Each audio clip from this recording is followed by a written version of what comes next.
Assalamualaikum warahmatullahi wabarakatuh.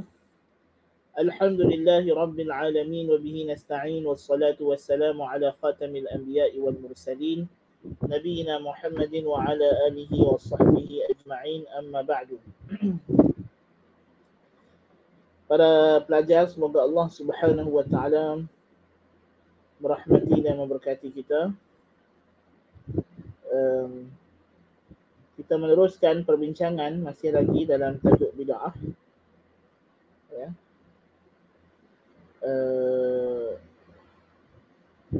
Di mana memandangkan ya bid'ah ini adalah lubuk isi kitab Syarh Sunnah oleh Al-Barbahari ini ya. Maka memang wajarlah kita memperpanjangkan ya apa nama masalah bid'ah supaya memberikan kefahaman, walaupun dulu kita dah biasa, kita dah membahaskan juga dengan panjang lebar tajuk ini, tapi memandangkan tajuk ini sentiasa evergreen dan sentiasa berulang-ulang syubhatnya ya, jadi perlu kepada satu kita kata apa, penjelasan yang berterusan dan mendalam berkenaan dengan perkara ini.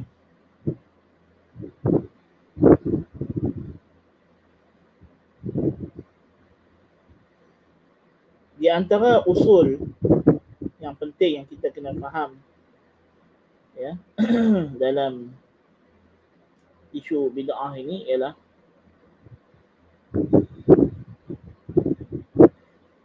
kita akan ambil hari ini beberapa usul penting, usul wa dawabit al-muhimmah, beberapa usul dan dawabit yang penting tentang bid'ah. Kita dah ambil makna bid'ah dan kita dah faham konsep pembahagian ulama berkenaan dengan bid'ah itu kepada hasanah dan sayyi'ah ya. Dan konsepnya macam kita dah sebutkan, ianya adalah pembahagian secara lughawiyah, secara bahasa, bukannya secara syar'i. Dan ini telah ditegaskan oleh para ulama mazhab Syafi'i sendiri. Banyak orang bila mereka tengok, mereka kata takrif bid'ah di sisi Syafi'iyah ialah apa yang disebut oleh Al-Izz bin Abdul Salam. Sedangkan tidak betul. Kenapa tak betul? Pasal kamu mengkhususkan bid'ah yang dibawa oleh takrifnya di sisi oleh Al-Izz bin Abdul Salam, tapi kamu tidak ikut praktikalnya. Sedangkan Al-Izz bin Abdul Salam telah menghukum banyak amalan-amalan yang kamu anggap sunnah ataupun yang kamu anggap bid'ah hasanah sebagai bid'ah dhalalah. Bahkan Al-Izz bin Abdul Salam di antara yang beranggapan talqin selepas pengemumian adalah bid'ah yang tidak elok, yang tidak boleh buat. Sedangkan of course lah itu dari segi hukum khilaf ya. Talqin selepas pengemumian itu yang sahihnya adalah harus ya, sebab telah sabit daripada amalan salaf. Tapi sebagian ulama melihat benda itu tidak sabit dalam hadis, mereka mengatakan perbuatan itu adalah bid'ah. Di antaranya Al-Izz bin Abdul Salam sendiri. Al-Izz bin Abdul Salam yang hukum salat raghaib sebagai bid'ah dhalalah ya. Dan dia ada diskusi panjang dengan Ibn Salah dalam isu tersebut ya. Jadi bila kita teliti dan para ulama kemudiannya yang lebih memahami perkataan para ulama telah mengatakan maksud Al-Izz bin Abdul Salam tentang pembahagian bid'ah kepada hukum yang 5 itu ialah di segi makna bid'ah secara lughawiyan, secara bahasa. Seperti yang disebut fi'lu ma lam yu'ahad fi ahdin Nabi sallallahu alaihi wasallam, melakukan perkara yang tidak biasa berlaku di zaman Nabi sallallahu alaihi wasallam. Itu takrif di sisi beliau. Takrif yang begitu umum. Sedangkan yang kita maksudkan dengan bid'ah, kullu bid'atin dalalah, ialah bid'ah itu bid'ah syar'iyah, ya, yang menyelisihi usul ataupun dalil, ya, dan hakikatnya tidak ada khilaf di antara ulama yang membahagi dengan yang tidak membahagi.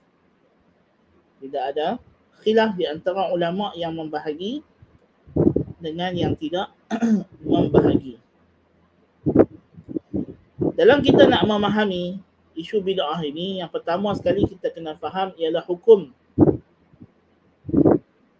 at-ta'assi ataupun hukum mutaba'ah. Hukum mengikut Nabi SAW.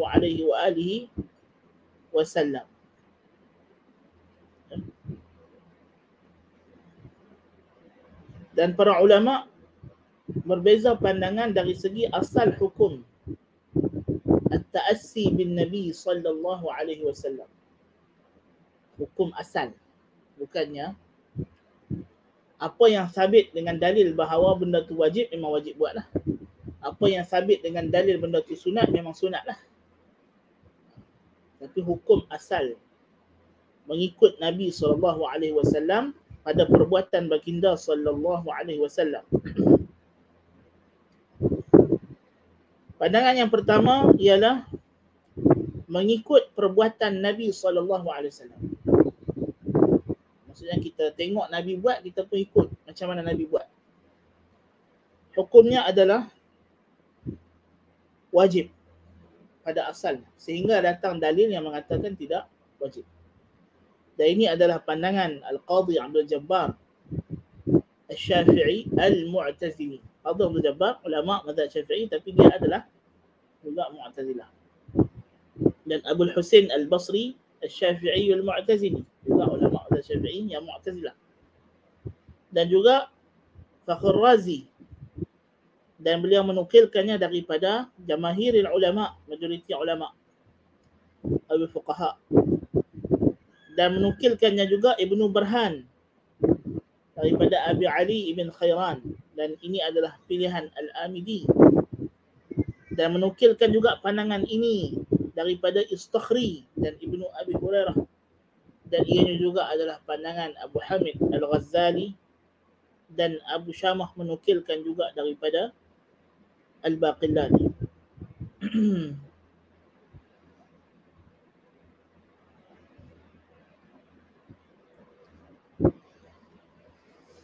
Pandangan yang kedua mengatakan asal mengikut perbuatan Nabi SAW adalah mustahab, adalah sunat, digalakkan sehingga ada dalil yang mengatakan wajib atau sebaliknya. Ini adalah pandangan Abu Ishaq Al-Shirazi, Ibnu Burhan, Al-Sarakhsi, Al-Jassas, Abu Syamah, dan Ibn Hazmin. Based on this, berdasarkan perbezaan pandangan dari segi hukum ini, datang perbezaan tarif. Apa dia makna at-ta'assi bi af'alin Nabi SAW? Apa maksud mengikut menurut perbuatan Nabi SAW? Kata Ar-Razi, at-ta'assi maknanya mutabaqatu fi'lil muta'assa bih 'ala al-wajhi alladhi waqa'a fi'luhu 'alayhi. Bersamaan, sama perbuatan yang diikut dengannya dengan cara yang dilakukan. Jadi kita buat sama dengan Nabi buat. Dari segi kaifiat, dari segi tujuan, sama. Kata Al-Amidi, at-ta'assi adalah an taf'ala mithla fi'lih ala wajhihi min ajli fi'lih. Ini lebih jelas. Dia benda yang sama juga dengan Fakhr Razi. Ayat dia lebih, orang kata apa, ringkas.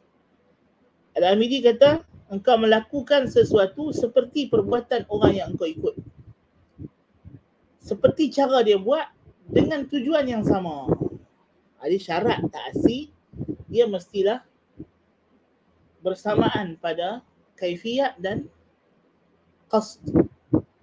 kaifiyat dan tujuan. Contoh,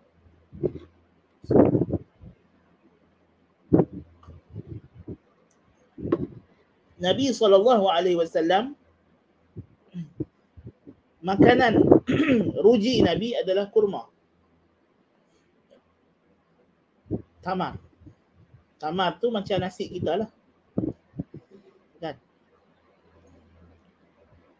Kenapa Nabi makan tamar sebagai makanan asasi? Kerana itulah makanan asasi di zaman baginda, tempat baginda masa itu. Ya. Jadi kita orang Melayu, katalah satu orang Melayu, dia kata kita kena tukar, tak boleh makan beras, makan nasi, tak mahu. Pasal apa? Pasal nak ikut Nabi SAW.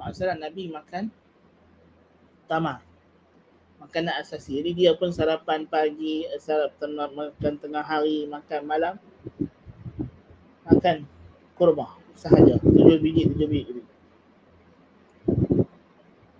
Boleh tak kita kata dia nak buat tu sebagai dia sendiri pilihan nak diet ke apa ke, tak ada masalah. Tapi dia buat itu sebagai bentuk ta'assi, ibadah, ta'abud. Kita kata tak kena, salah. Kenapa salah? Kerana walaupun kau tiru cara yang Nabi, tapi niat tak sama, qasad tak sama, tujuan. Tujuan Nabi itu kerana itu adalah adat setempat dia. Kamu buat kerana ibadat, tak betul lah. Tak sama lah. Ya. Nabi SAW pakaian Nabi yang rutin. Hari-hari Nabi pakai apa? Ridak dengan izar. Kain selempang, balut badan dengan kain. Macam orang pakai, macam orang lelaki pakai ihram. Ihram tu Nabi SAW hari-hari Nabi pakai macam tu. Itu dalam hadis kan sahabat kata Nabi bila sujud, Nabi akan renggangkan tangannya sampai nampak putih ketiak Nabi SAW. Macam mana nampak putih ketiak Nabi? Pasal Nabi memang pakai kain macam tu je, selempang kain, kan? Jadi boleh kita satu orang masuk office pakai kain ihram, tak pakai baju, tak pakai seluar. Macam apa? Saya hidup cara Nabi. Nabi hari-hari pakai macam ni lah. Kan? Tak betul. Pasal tujuan tak sama. Tujuan tidak sama. Jadi at-ta'assi ada 2 syarat ataupun 3 syarat. 3 syarat. Yang pertama, al-mumathalah fi surah. Mestilah sama pada bentuk rupa. Yang kedua, al-mumathalah fil aghrad al-ba'itha ataupun fil qasd. Pada tujuan kenapa ia dibuat.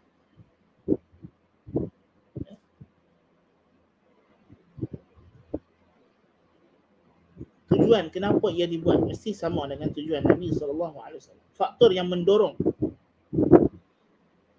Ay yakuna al-fi'lu al-thani li ajli al-awwal.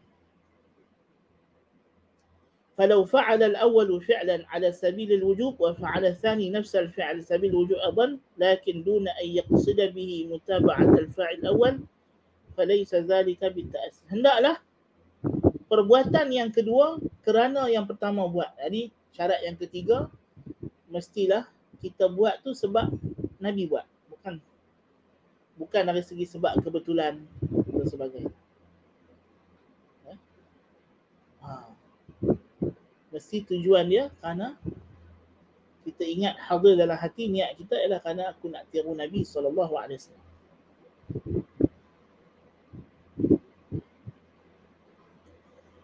Adapun adakah mesti ta'assi itu mengikut pada masa dan tempat? Ini bergantung. Jikalau perbuatan itu memang terkait dengan masa dan tempat tertentu, maka dikaitkan. Jikalau tidak, maka ia tidak dikaitkan.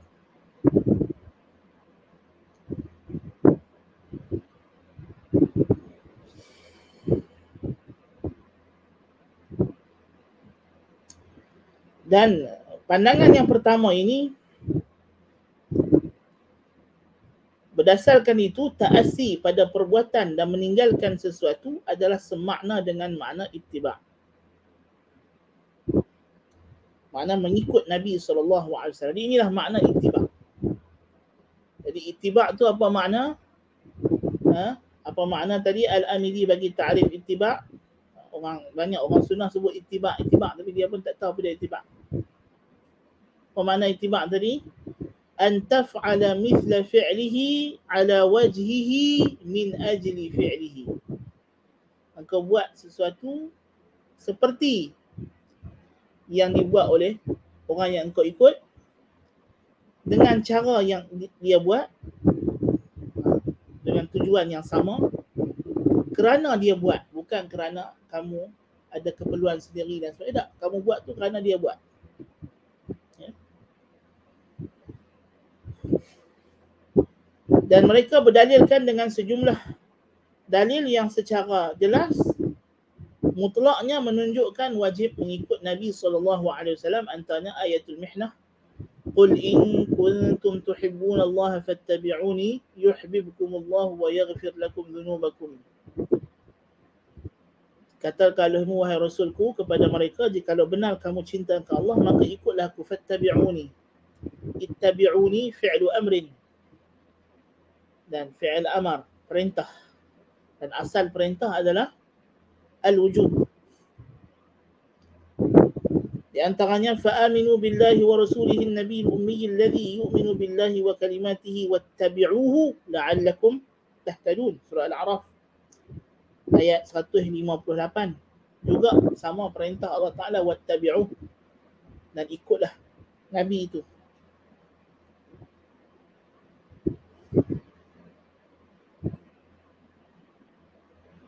Demikian juga ancaman kepada orang yang tidak ikut Nabi, wa man yushaqiqir rasula min ba'di ma tabayyana lahul huda wa yattabi' ghayra sabilil mu'minin nuwallihi ma tawalla wa nuslihi jahannam wa sa'at masira.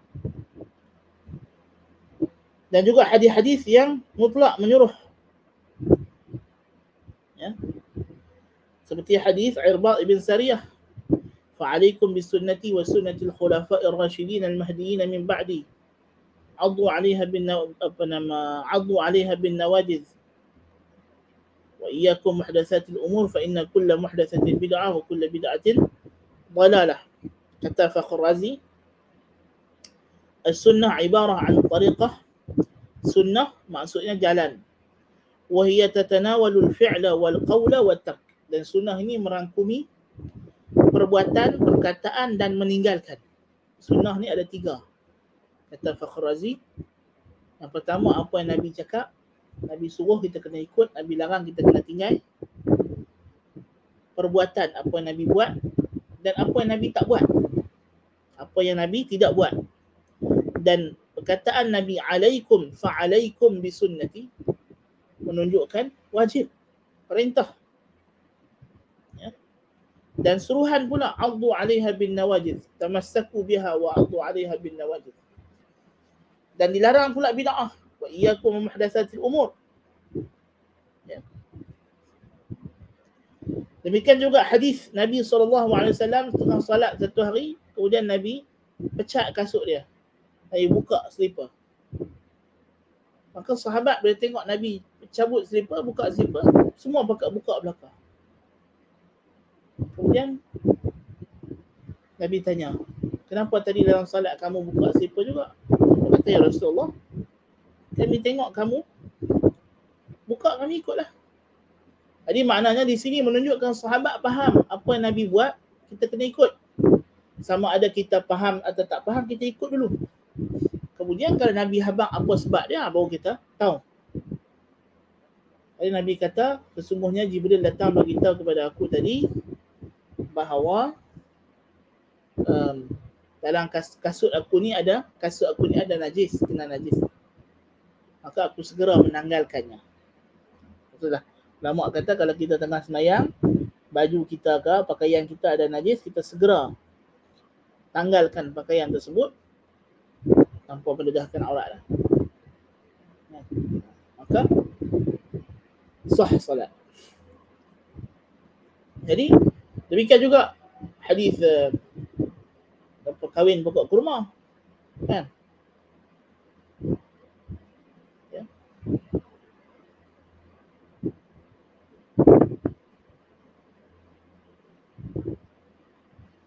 Dan banyaklah dalil-dalil yang disebutkan para ulama yang menunjukkan bahawa para sahabat mengikut perbuatan Nabi SAW. Di antaranya hadis Ummul Fadl binti Al-Harith radhiyallahu anha pada hari Hajjatul Wada', hari Arafah. Sahabat tu berselisih pendapat, Nabi puasa dah hari ni, hari Arafah. Hari Arafah Nabi puasa. Kan? Jadi ada yang puasa, ada yang tak puasa. Sunat. Puasa sunat, puasa sunat Arafah. Jadi Ummul Fadl ni dia cerdik. Kan? Dia tengok mereka duk bergaduh, dia kata Nabi puasa, dia kata Nabi tak puasa. Dia pergi hantar dekat Nabi semangkuk secawan susu. Nabi tengah duk wukuf, dia pergi hantar, dia pergi bagi, dia suar. Kan? Dia suruh orang pergi hantar. Lalu Nabi pun minum. Nabi minum depan orang ramai, semua nampak, puas hati, selesai masalah. Jadi hak yang puasa pun buka puasa habis. Jadi batu ulama kata puasa hari Arafah ni hanya sunat bagi orang yang tidak wukuf. Ada orang yang Arafah dia tidak disunatkan. Sebab dia ada ibadat lain. Ibadat dia zikir, takbir, tahlil, talbiyah. Demikian juga hadis Ummu Salamah masa Hudaybiyah. Bila Nabi suruh cukur rambut, tak jadi buat umrah. Sahabat tak mau, tak buat. Mereka dengar Nabi suruh tapi mereka tak, lambat. Nabi sendiri cukur depan mereka, dia pakai ikut. Kan? Jadi menunjukkan banyaklah sahabat ni ikut apa yang Nabi buat, semata-mata melihat Nabi buat. Bila mereka faham perbuatan Nabi itu berkaitan dengan hukum agama. Pasal tadi masa Nabi buka kasut tu, Nabi tengah sembahyang. Jadi dia peringatkan, mungkin datang wahyu kata tak boleh pakai kasut dalam sembahyang ke? Kan? Makna wajib ikut Nabi SAW dalam perbuatan baginda adalah maksudnya hukmul fi'li fi haqqina ka hukmihi fi haqqin Nabi sallallahu alaihi wasallam. Bahawa hukum perbuatan, sesuatu perbuatan itu yang Nabi buat sama hukumnya pada Nabi dengan kita. Maknanya kalau perbuatan yang Nabi disuruh oleh Allah Ta'ala untuk Nabi buat sebagai perintah wajib, maka wajiblah pada kita. Kalau sunat, sunatlah pada kita. Bukan makna semua hak Nabi buat tu wajib. Kena faham tu. Bukan makna semua hak Nabi buat wajib. Tak, ada benda Nabi buat sebagai sunat. Ada benda Nabi buat sebagai harus. Maka haruslah kepada kita. Jadi Nabi makan kurma sebagai makanan ruji. Satu orang dia pun kata, saya ni nak diet lah. Ingat nak tukar, tak makan nasi, tak makan belah putih. Brown sugar pun saya tak mau. Betul nak makan apa?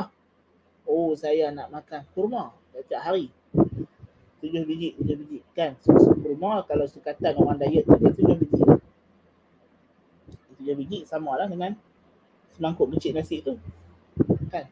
Satu ambilan karbohidrat. Kan? Dia makan tu, dia boleh kenyang. Tak apa kita kata, kalau dia buat tu sebagai harus, bukan sebagai satu ibadat, sebagai ta'abud. Maknanya makan kurma, menjadikan kurma sebagai makanan ruji adalah harus. Itu maksud dia. Kan? Nabi naik unta. Harus. Pasal itu adalah turangan zaman tersebut. Tapi kalau satu orang, dia orang kaya, dia beli unta seekor. Kenapa beli unta ni? Sajalah syok-syok nak bela unta. Naik-naik skala petang-petang. Boleh? Boleh. Harus. Setiap perbuatan Nabi ada tasyri'. Itu pembahagian sunnah kepada tasyri'iyah. Dan ghairu tasyri'iyah ini pembahagian yang kurang tepat dan dia memberi waham yang tidak baik.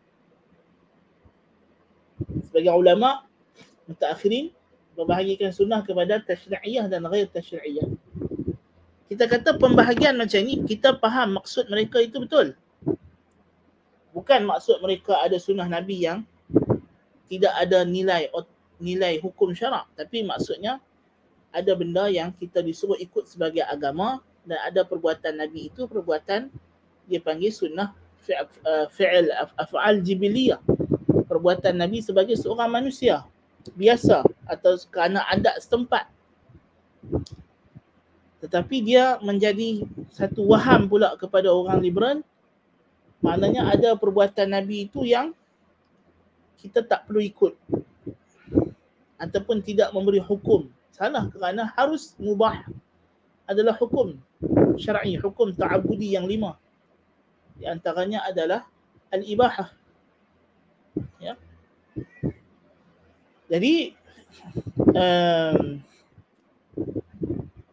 itu maksud yang kita kena faham. Kata Fakhr Razi, at-ta'assi bihi wajib wa ma'nahu idza 'alimna anna ar-rasul sallallahu alaihi wasallam fa'ala fi'lan ala wajhi al-wujubi faqad tu'abbidna bi an naf'alahu ala wajhi al-wujub. Wa idza 'alimna annahu tanaffala bih kunna muta'abbadina bit-tanafful bih. Wa idza 'alimna annahu fa'alahu ala wajhi al-ibahah kunna muta'abbadina bi'tiqadi ibahatihi lana wa jaza lana an naf'alah. Maknanya, kata Fakhr Razi, yakni apabila kita tahu Nabi sallallahu alaihi wasallam buat satu perkara sebagai benda tu wajib, seperti Nabi solat 5 waktu, Nabi puasa Ramadan, ya, Nabi menutup aurat. Kenapa Nabi buat benda ni semua? Kerana dia adalah perintah yang wajib. Maka wajiblah juga ke atas kita mengikutinya sebagai benda tu wajib kepada kita. Selama mana tidak datang dalil yang mengkhususkan perbuatan tu untuk Nabi sahaja. Kalau Nabi buat benda tu sunat, sebagai benda sunat, Nabi solat duha, Nabi solat rawatib, Nabi puasa hari Isnin dan Khamis, Nabi puasa hari Arafah, Nabi puasa hari Ashura, min bab at-tanafful, sebagai tambahan ibadat, bukannya ibadat yang asasi, sunat, maka demikianlah kita juga sunat melakukannya. Dan kalau Nabi buat benda tu sebagai satu keharusan, Nabi makan roti, Nabi makan kurma, Nabi naik kuda, Nabi pakai rida dan izar, ya, Nabi hidup dengan cara yang paling sederhana, Nabi makan tidak memilih makan apa yang ada. Ya.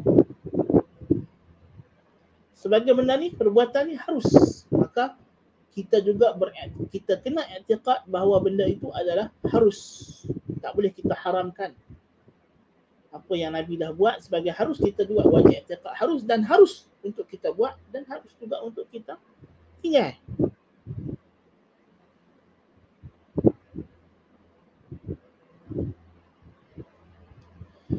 Tetapi kalau kita tidak tahu pada perbuatan itu pada Nabi, Nabi buat satu perbuatan dan kita tak tahu apa tujuan Nabi buat, dan tidak terzahir padanya perbuatan itu sebagai satu bentuk ibadat atau agama, maka dia berkata hukumnya adalah mubah. Selagi mana kita tengok Nabi buat dan kita tahu tidak ada dalil yang mengkhususkan benda tu untuk Nabi sahaja, dan kita tengok kalau perbuatan Nabi itu adalah perbuatan sunnah jibiliyah, harian-harian yang berkaitan dengan adat semasa, maka hukumnya harus. Kalau dia ada berkaitan dengan ta'abbud,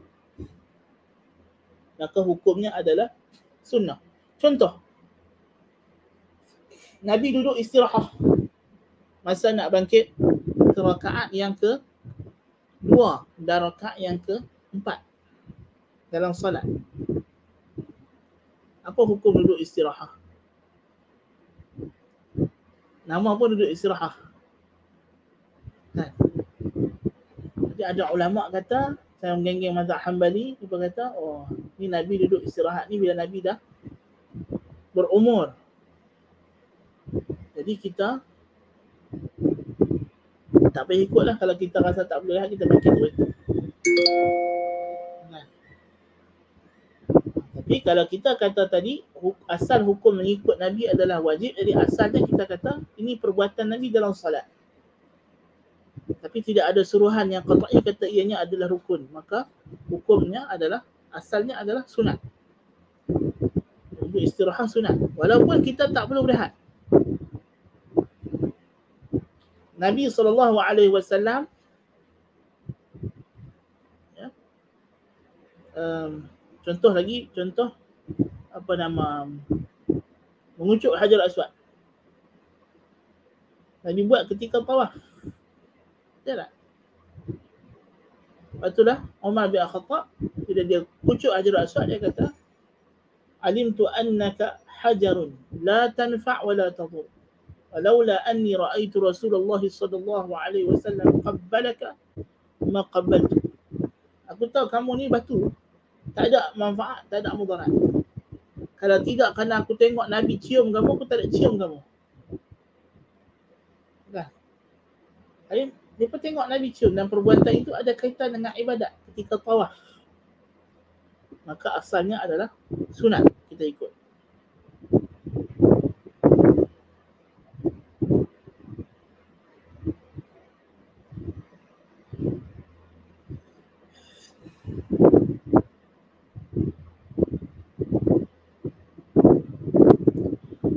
Adapun pandangan ini, pandangan yang pertama, pandangan jumhur ulama, bahawa asal hukum mengikut Nabi adalah al-wujub, adalah wajib.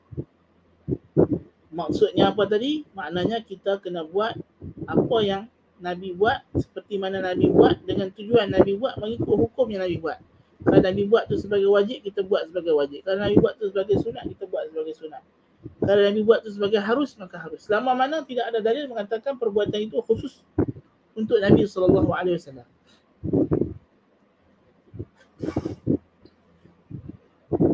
Makna kata, kalau kita tengok Nabi buat apa pun, sampai kepada kita, Nabi buat gitu, Nabi buat gini, asalnya yang lebih utamanya untuk kita, kita ikut.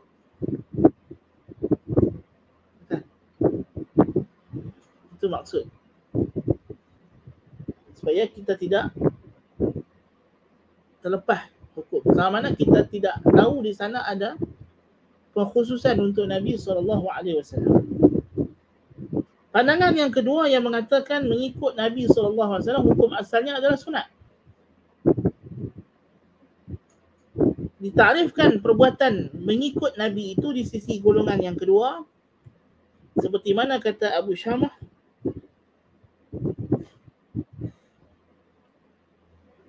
ibaratun an fi'lin yuwafiqu fi'lal ghair maf'ulun li ajli fi'lih muttasifun bi sifatih al-zahirah dun al-muwafaqati lahu fi an-niyyah.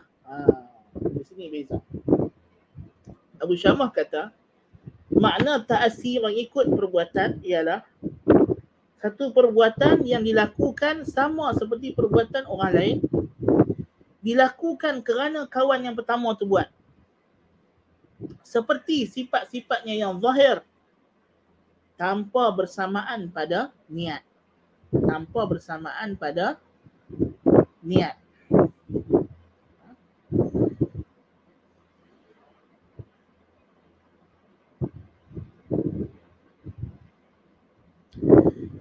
Jadi di sini beza dengan pandangan yang pertama. Mereka kata kita tidak perlu ambil tahu sebab apa Nabi buat benda itu. Asal Nabi buat, maka hukum asalnya adalah sunat belaka. Maka sunat kita makan kurma, sunat kita pakai ridak dengan izar, sunat kita naik unta.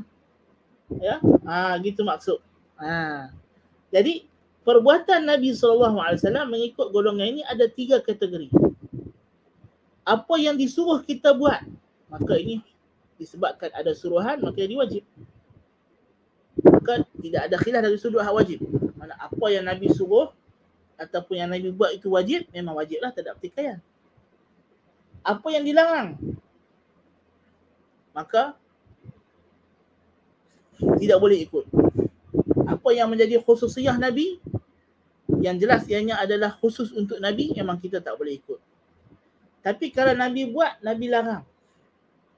Mungkin larangan itu adalah kerana nak meringankan beban kita. Contoh, Nabi puasa siam muddahar.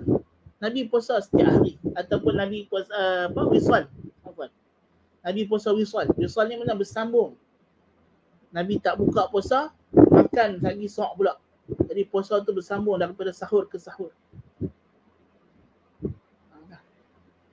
Tapi bila sahabat ikut, Nabi larang. Nabi kata jangan. Kamu tak macam aku. Aku diberi makan dan minum oleh Tuhanku. Jadi apa hukum Islam? Jadi golongan yang kedua ni mereka ada pandangan yang kata haram, ada yang kata makruh. Pasal apa Nabi larang tu ialah mimbab syafaqah, kerana belah kasihan untuk tidak memberatkan umat dia. Siapa yang ada kemampuan dia boleh buat. Yang ketiga, yang tidak disuruh dan tidak dilarang, maka asal hukumnya adalah sunat mandub. Sebab tu contoh, kalau siapa yang macam Syekh Al-Atyubi, dia bahas dalam kitab dia, nazam dia dan syarah nazam dia pasal usul fiqh ala manhaj al-sunnah wal jamaah tu.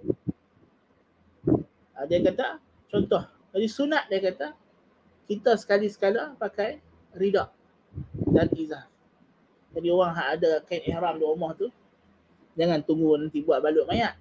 Dia kata sekali-sekala sunat pakai untuk niat ikut Nabi SAW.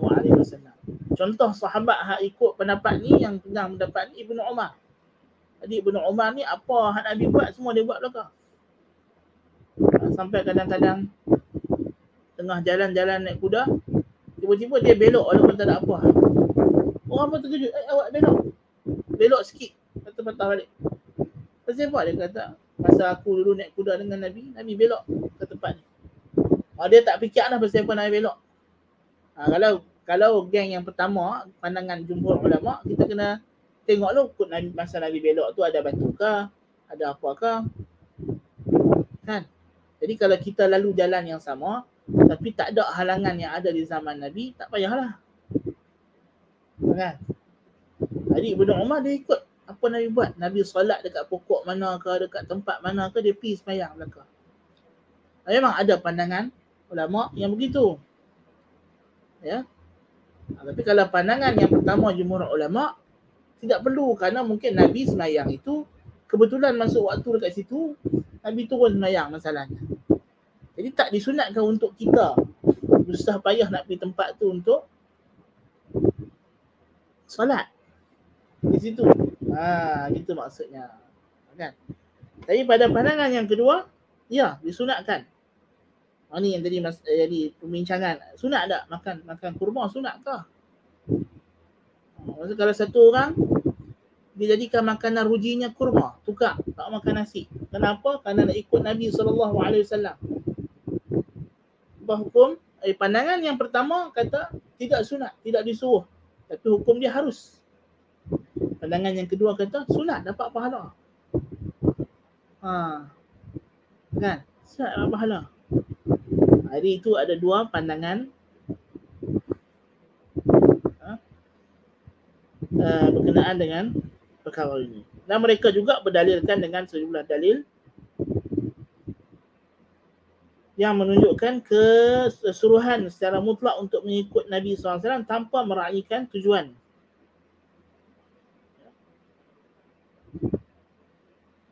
Ala kulli hal, kita tidak akan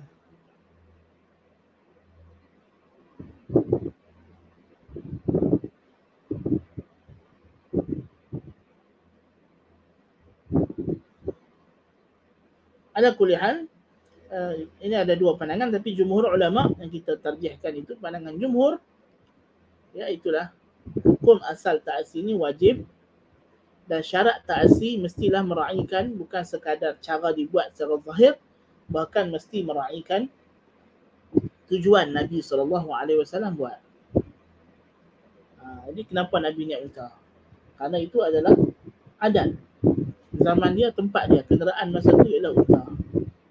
Maka sunat tak kalau kita hari ni beli unta, naik unta? Pandangan jumhur ulama tidak sunat.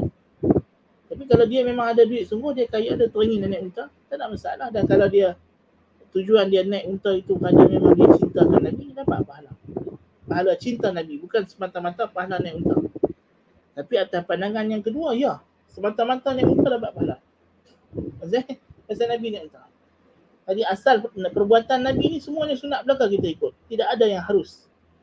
Tapi kalau pendapat yang pertama, apa yang Nabi buat sebagai harus, maka hukum pada kita harus juga. Dan kalau siapa ni boleh dapat ni, yang anda baca sekarang ni daripada kitab guru ana ni, Syekh Salah Al-Athribi, Tahrir Makna Bid'ah, dan dia juga ada tesis dia yang lebih panjang berkenaan dengan At-Turuq An-Nabawiyah, dan dia juga ada kitab Usulul Fiqh lil Mubtadi'in. Itu dia buat dalam bentuk jadual perbezaan dua pandangan ni, nampak lebih ketara. Mungkin nanti kalau dah balik Kuala Lumpur je nak snap gambar, kita tengok, mudah faham. Itu yang pertama. Yang kedua, isu yang kedua, asal hukum pada sesuatu dan asal hukum pada ibadat.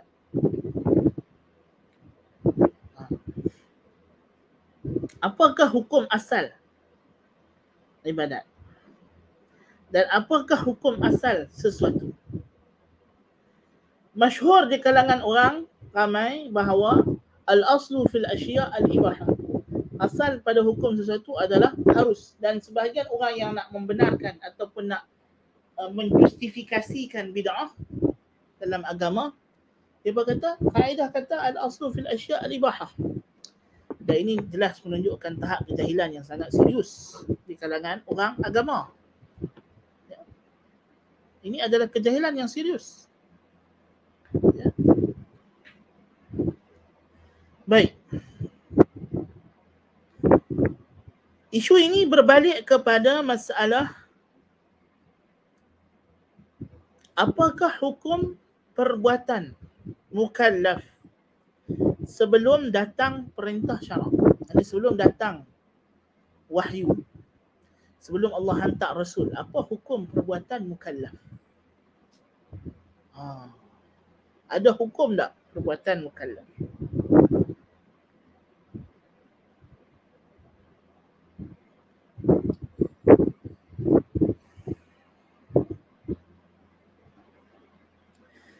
Pandangan yang pertama, golongan yang menggunakan tahsin dan takbih aqli, iaitulah Mu'tazilah. Tahsin dan takbih aqli ini isunya lebih daripada yang dipahami. Sebab tu Syekhul Islam kata, kalau nak dimaksudkan dengan tahsin dan takbih aqli itu ialah mengetahui sesuatu perkara itu elok sesuai dengan seseorang atau tidak sesuai, maka itu memang aqli, tanpa ada panjang bicara. Tetapi yang nak dimaksudkan dengan isu tahsin dan takbih aqli di sisi Mu'tazilah ini ialah dari segi hukum syarak. Maka Mu'tazilah kata apa yang baik pada akal, maka hukumnya adalah seperti selepas datang syarak. Kalau benda tu wajib-wajiblah, sunat-sunatlah. Dan syarak datang hanya untuk menyingkat hukum, bukan untuk meletak hukum. Ini kata Mu'tazilah. Tapi ini pandangan yang ada kesan yang sangat buruk kepada sisi akidah. Adapun pandangan Ahli Sunnah wal Jamaah bahawa hukum memang ada di sisi Allah Ta'ala. Ya. Tetapi tidak diketahui melainkan dengan jalan syarak. Maka kita tak boleh nak letak hukum. Kita tak nak bagi hukum sebelum datang hukum syarak, datang wahyu.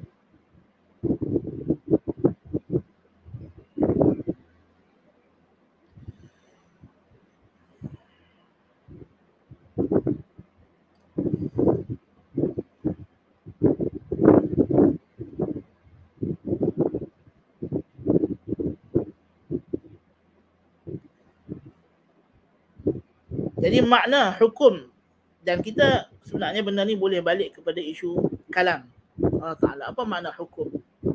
Kalau kita kata hukum itu adalah khitab, kita tak menafikan hukum dalam ilmu Allah.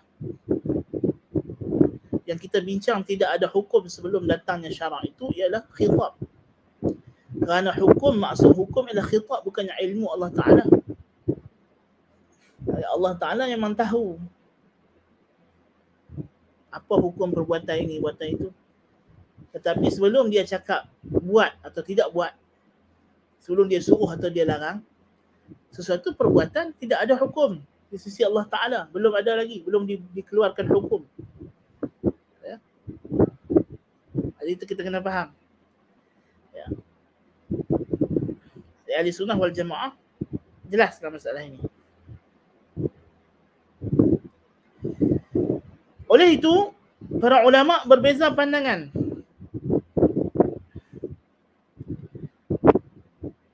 tentang hukum benda-benda yang bermanfaat, benda yang elok, yang baik, sebelum datangnya hukum yang mengatakan ianya halal atau harus.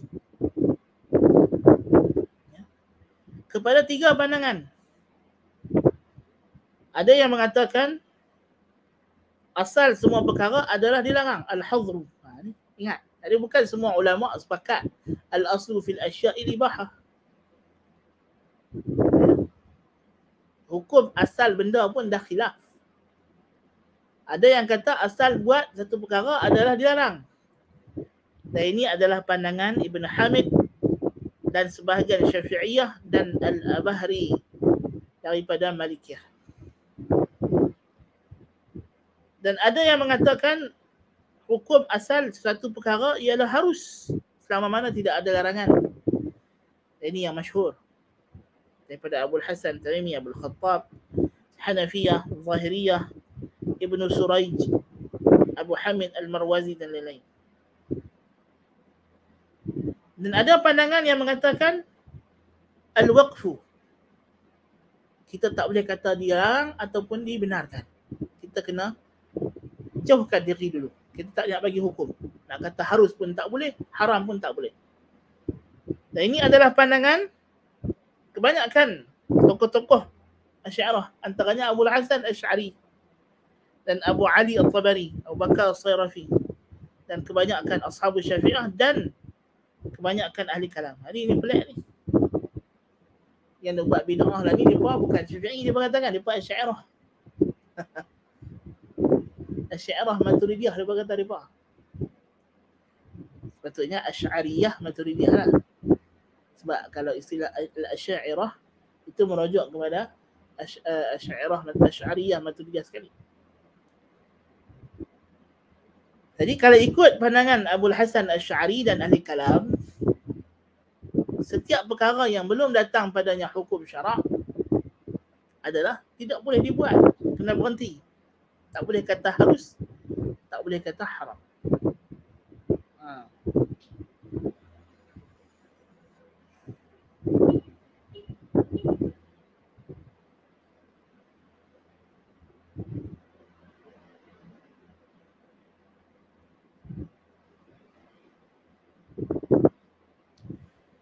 Jadi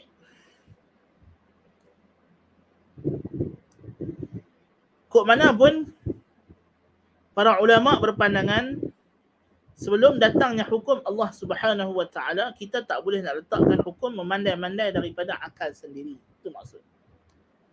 Maksudnya kita kata ketiga-tiga pandangan ni kita boleh balik kepada satu isu, ya. Ialah bila benda itu belum datang hukum syarak, kita tak boleh memandai-mandai letak hukum dengan akal seperti Mu'tazilah. Jadi itu maksud mereka kata dilarang. Dilarang di sini, dilarang meletakkan hukum yang mengatakan harus itu, maknanya selagi mana tidak ada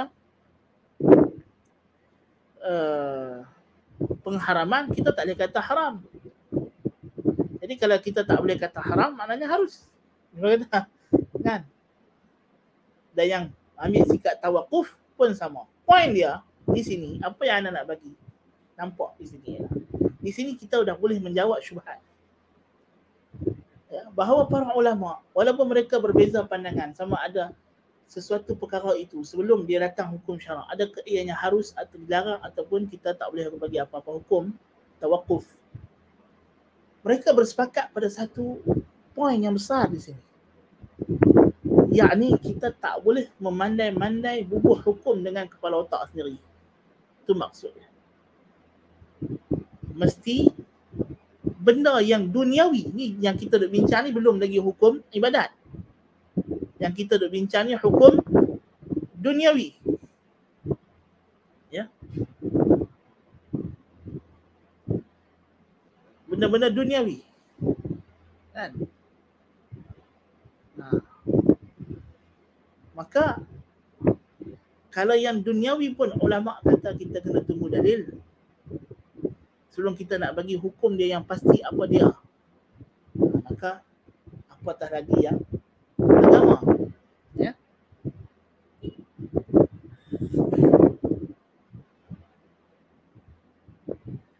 Ala kulli hal, majoriti ahli sunnah wal jamaah mengatakan bahawa sebelum datangnya hukum syarak tidak ada hukum. Sebab tu kata As-Subki, "Dhahaba ahli sunnah wal jamaah ila annahu la hukma fiha."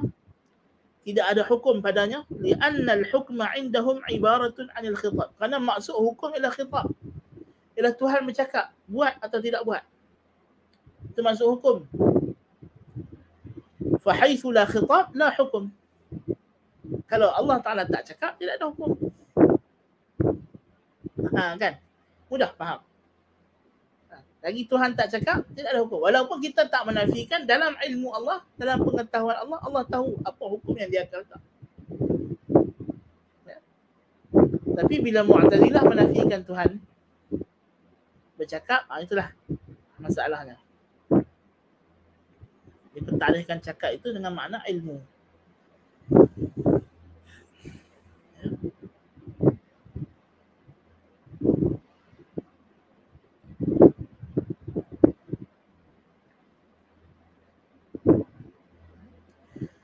So itu dari segi hukum al-aslu fil asya', benda-benda yang dia panggil al-a'yanul muntafa'u biha, benda-benda yang kita boleh ambil faedah daripadanya. Pun ulama mengambil sikap berhati-hati dalam nak meletakkan hukum sebelum datang dalil syar'i. Adapun makna, adapun ibadah, ya, apa hukum asal ibadah? Maka di sini kita kena faham ibadah terbahagi kepada, ya,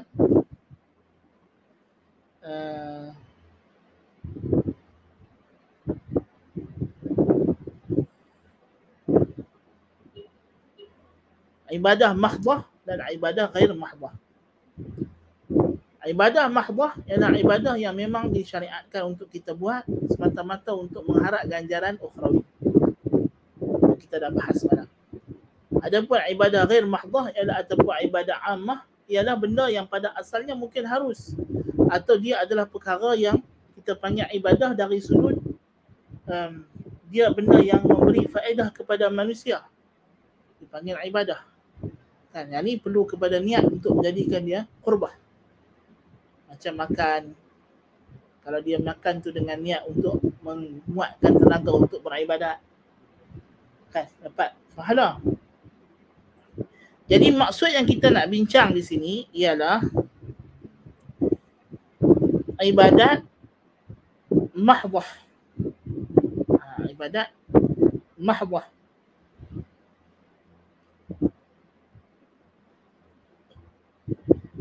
Ya.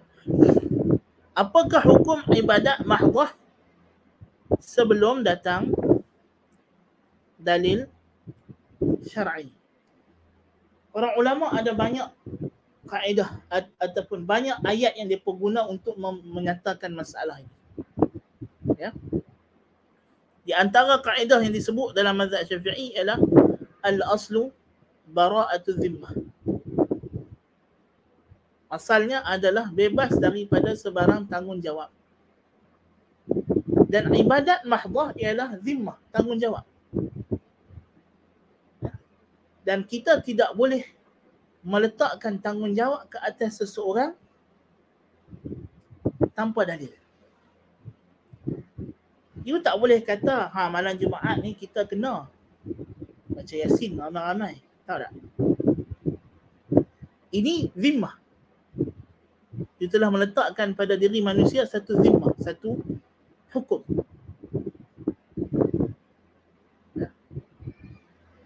Dan you tak boleh letak hukum ini melainkan dengan dalil yang pasti dan yang sahih. You tak boleh kata kepada mana-mana orang dia ada tanggungjawab secara agama ataupun secara sosial atau apapun melainkan dengan dalil. Seperti mana kita tak boleh kata, dia ni ada hutang, dia ni ada buat jenayah sekian, melainkan dengan dalil, dengan bukti. Ya? Demikianlah kita tak boleh kata kita kena buat itu atau kena buat ini melainkan dengan bukti.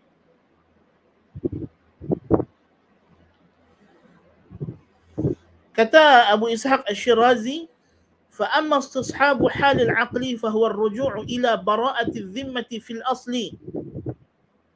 وذلك طريق يفزع إليه المجتهد عند عدم أدلة الشرع ولا ينتقل عنه إلا بدليل شرعي ينقله عنه. Dia kata ada lumak. Di antara dalil yang ulama Syafi'i yang pakai adalah istishab keadaan akal. Berterusan keadaan akal itu adalah kembali kepada bebas daripada sebarang hukum pada asal. Demikian itulah jalan yang akan menjadi tempat mujtahid bertaut ketika mana tidak ada dalil syarak. Dan tidaklah dia berpindah daripadanya melainkan dengan dalil syarak yang memindahkannya. Ini apa pun benda, sebelum seorang mujtahid nak kata benda ni ada hukum sekian-sekian, dia mesti pastikan ada dalil. Sebelum datang dalil, mujtahid tak boleh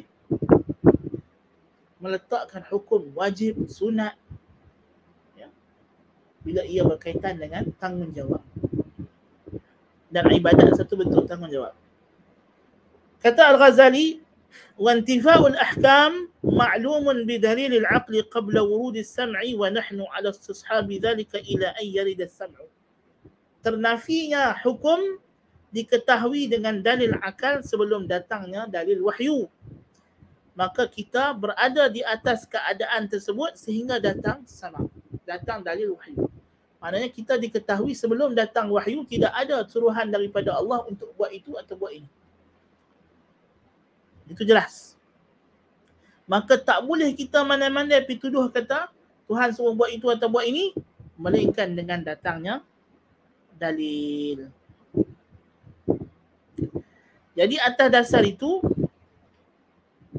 datanglah kaedah bahawa al-aslu fil ibadah al-man'u ataupun al-hazru ataupun al-butlan. Asal pada ibadat itu ialah dilarang atau batil sehingga datang dalil. Dia dibina daripada kaedah al-aslu bara'atu zimmah. Asalnya ialah terlepas daripada hukum dan tanggungjawab.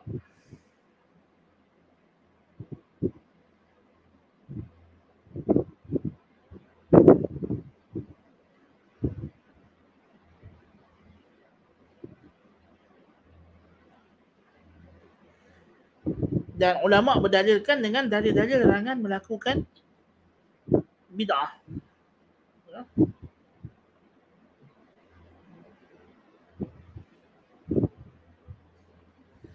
Dan tidak diketahui ada para ulama mutaqaddimin yang menyanggah kaedah ini. Hanya syubhat datang daripada golongan mutaakhirin yang ghair mutamakkinin, yang tidak ada keteguhan dalam ilmu, yang datang daripada salaf. Mereka tidak faham manhaj salaf. Mereka inilah yang selalu memporak-perandakan masyarakat dengan mewajib dan mensyariatkan kepada masyarakat benda yang Allah tidak syariatkan. Ya. Kedua perkara. Yang ketiga yang kita nak kena faham bila kita nak faham isu bid'ah ini ialah hukum benda yang Nabi tinggal. Ini juga penting sekali. Jadi kita dah tahu. Pertama sekali kita wajib ikut Nabi SAW. Dan sunnah merangkumi apa yang Nabi cakap, apa yang Nabi buat, apa yang Nabi tak buat. Nabi tinggal, Nabi tak buat. Itu sunnah. Jadi hukum asal ikut sunnah tadi kita kata adalah wajib. Makna kata wajib, yakni apa yang Nabi buat benda tu kalau wajib, wajiblah kita ikut. Kalau sunat, sunatlah kita ikut. Kalau harus, haruslah. Maka hakikatnya sama juga pada meninggalkan apa yang Nabi tak buat. Macam mana hukum? Ulama kata sama.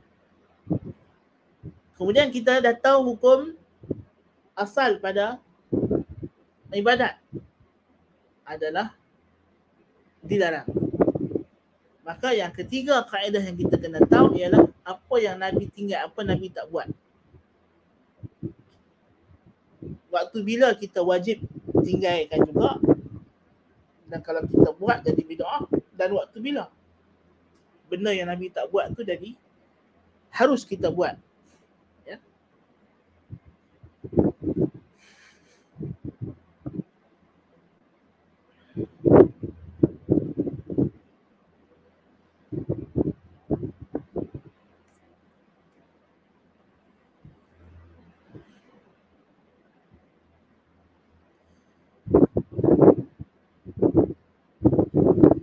Kata Adul al-Iji, at-tarku huwa adamu fi'lil maqdur. Meninggalkan, tidak buat itu ialah meninggalkan melakukan sesuatu yang boleh ia buat. Al-Iji kata makna meninggalkan ialah, makna meninggalkan taraka ialah meninggalkan sesuatu yang boleh dibuat. Sengaja tak buat benda tu walaupun benda tu boleh dibuat.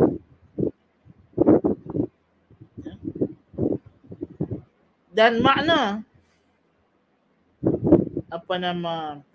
perbuat Nabi SAW meninggalkan sesuatu berdasarkan ta'rif lughawi tadi, kita bina ta'rif istilahi ialah adamu fi'lin Nabi SAW ma kana maqduran lah. Nabi tidak melakukan sesuatu yang baginda boleh buat. Benda tu boleh buat tapi Nabi tak mau buat. Nabi tak buat. Nabi tak buat. Tapi kalau Nabi nak buat, Nabi boleh buat. Inilah yang dimaksudkan dengan tarkun nabawi. Ya.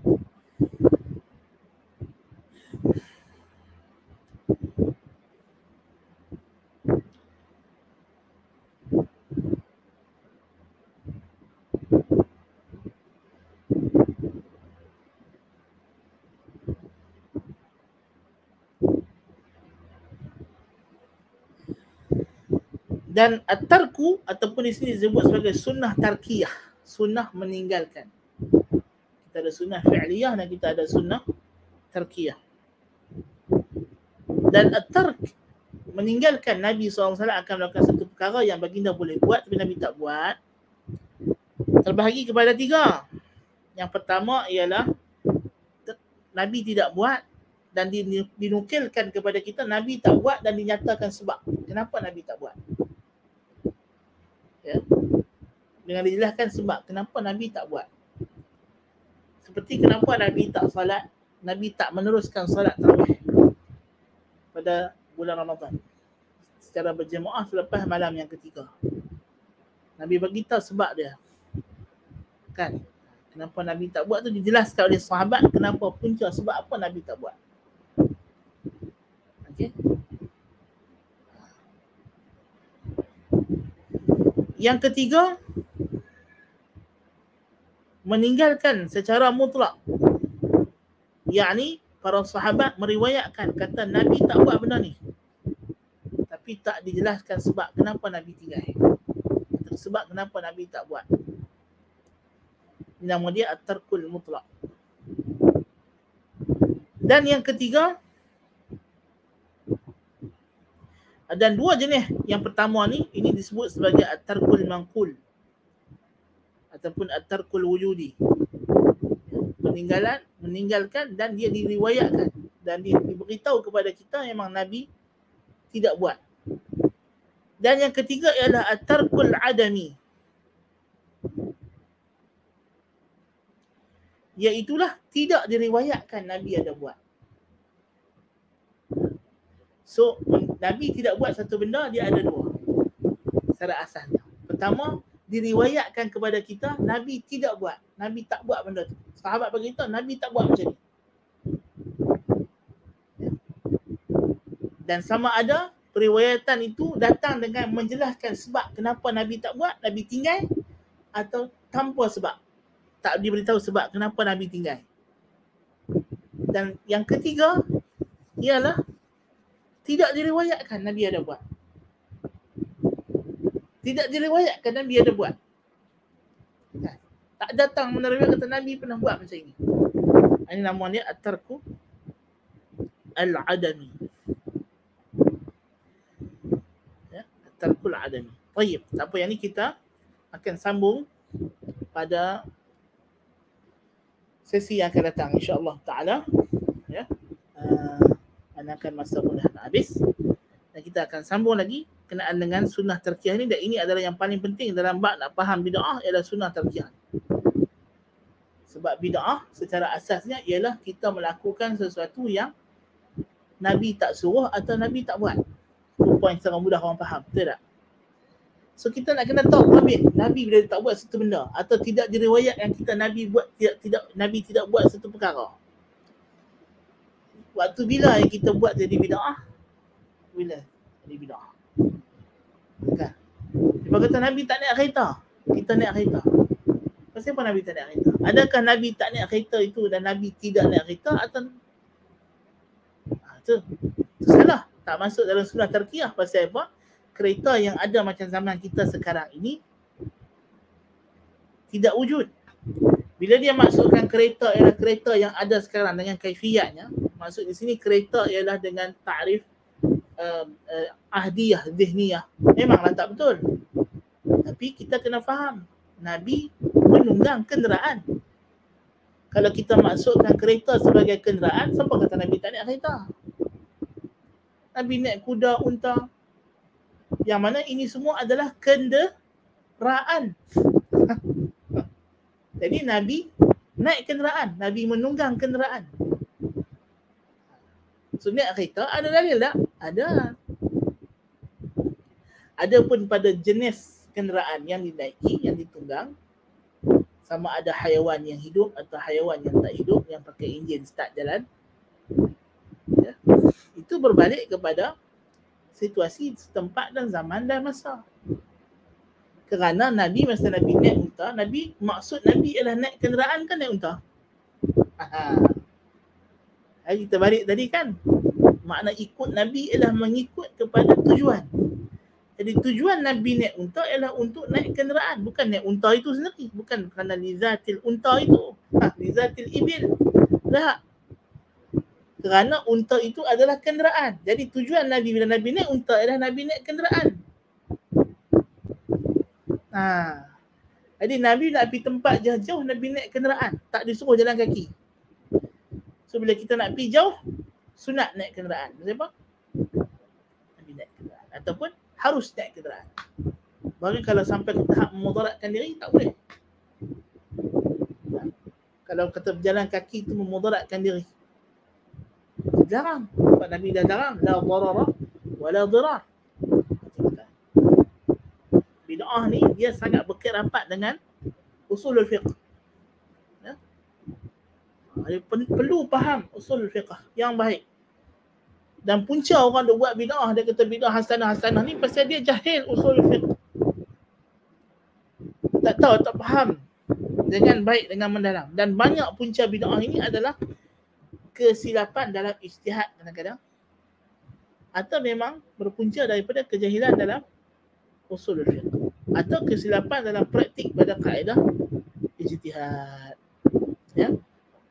Baik, jadi kita berhenti setakat itu dulu untuk hari ini. InsyaAllah mudah-mudahan kita memang akan ambil time yang panjang tentang bid'ah ni, pasal memang ini adalah salah satu tonggak isu utama Syarh Sunnah Al-Barbahari. So tak ada makna kita habis mengaji Syarh Al-Barbahari kemudian kita tak faham satu habuk pasal bid'ah.